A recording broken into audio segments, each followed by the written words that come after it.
Bonjour à tous, chers élèves de 3e année. Aujourd'hui, je vous propose la correction d'un exercice, l'exercice 12 de la série 3 de géométrie vectorielle.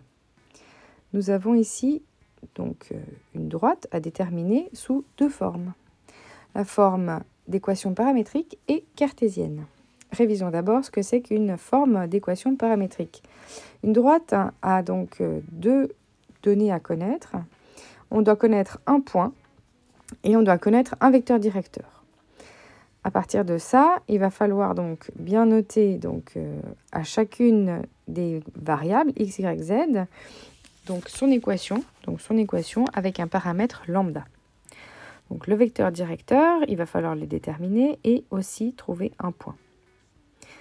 Une fois qu'on aura donc ces deux informations, on aura tout ce qu'il faut pour la forme d'équation au pluriel paramétrique, puisqu'on voit qu'on a bien trois équations dans cette histoire. Il nous faudra donc bien préciser que lambda, c'est un nombre réel, ne l'oubliez pas. Le point, vous le voyez, c'est donné donc dans l'énoncé. Donc à chaque fois, vous avez un point qui est donné. Et ce point-là, c'est celui qui sera dans la position ici que j'ai mis en orange. Pour trouver l'information du vecteur directeur, on a à chaque fois une information de parallélisme à un axe ou à une équation. Donc il faudra trouver pour le A et B le même type d'infos et pour C et D le même type d'information. On doit aussi trouver une forme cartésienne. Et alors la forme cartésienne, simplement on isole le lambda à chacune des équations paramétriques et puis ensuite on se retrouve avec la forme x moins quelque chose sur quelque chose, y moins quelque chose sur quelque chose et z moins quelque chose sur quelque chose. Au dénominateur, on se retrouve avec les coordonnées du vecteur directeur, alors que le x, y et z moins quelque chose, eh bien, ce sont les coordonnées du point qu'on a donc donné dans l'énoncé. Voilà, en gros, en résumé, mais vous avez d'autres vidéos sur la chaîne pour réviser ces formes de manière plus précise. Répondons à la question A. Donc cette fois-ci, on nous demande que cette droite soit parallèle à l'axe OY. Donc rappelons ici le système avec O comme l'origine, des axes avec X, Y et Z. Et si c'est parallèle à l'axe OY, eh bien on sait que ça va être par rapport à un vecteur qu'on connaît bien. Et donc on va utiliser le vecteur J comme étant le vecteur directeur. Évidemment, on n'est pas obligé de prendre le vecteur J, on pourrait prendre tout simplement un multiple. On pourrait prendre par exemple 2 fois le vecteur J ou moins 4 fois le vecteur J, etc. Maintenant, le vecteur J, c'est le plus simple et de toute façon, il aura un lambda, donc autant prendre la version la plus courte et la plus simple. Donc ici, on va simplement utiliser la forme que je vous ai mis dans le rappel. On met pour le point donc les coordonnées du point qu'on nous donne et pour le vecteur directeur, eh bien, on y met aussi les coordonnées qu'on vient de trouver. Attention, il faudra simplifier et attention, il y a des pièges puisqu'ici, si on applique directement, on a des divisions par 0 et alors là, ça ne va pas du tout, mais alors pas du tout. Donc, s'il vous plaît, n'écrivez pas ça. Je l'ai barré ici et si vous me l'écrivez en épreuve, eh bien, je le barrerai aussi, c'est impossible, on ne divise pas par 0. Passons par les équations paramétriques, on les simplifie tranquillement et on voit qu'on n'a pas de lambda dans deux des équations. Donc ici, on ne peut pas égaliser et simplement, on aura des équations qui seront avec donc y égale à 5, z égale à 1. Et puis finalement, le y, même s'il avait un 4 plus lambda, en fait, ce lambda, comme il est réel, il peut être égal à 1, 2, 3, etc.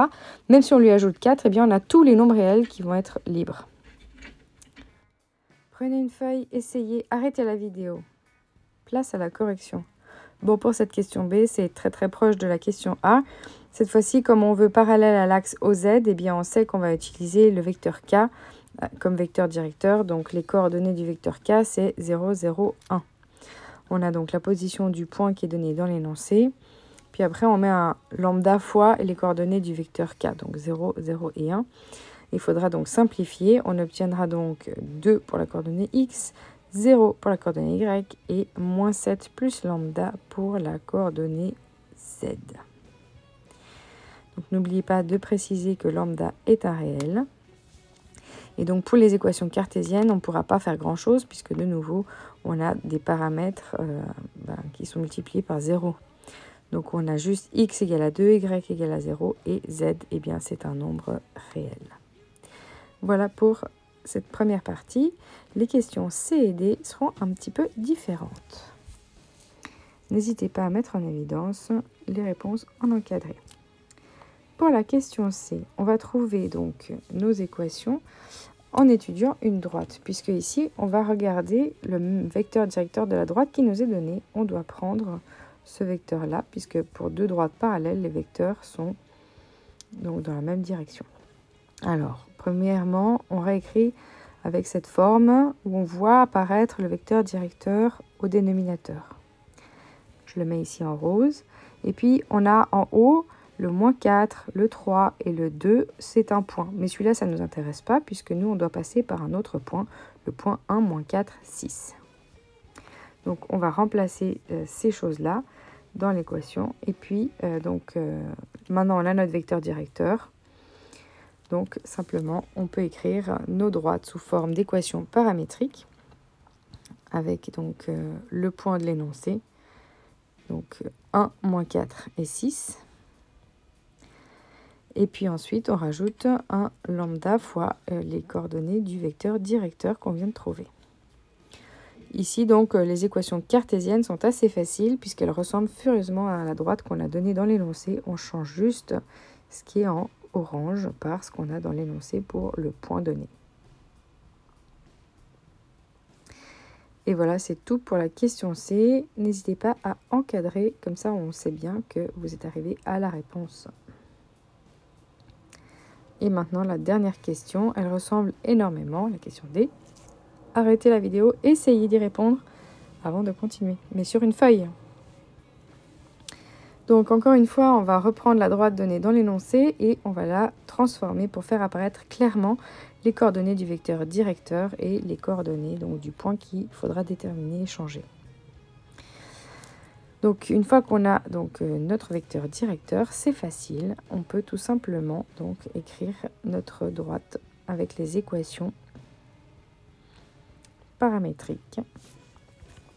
Et donc on a x égale à donc 11 plus 2 lambda, y égale à moins 2, moins 4 lambda, et z égale à simplement 9 lambda, avec lambda 1 réel.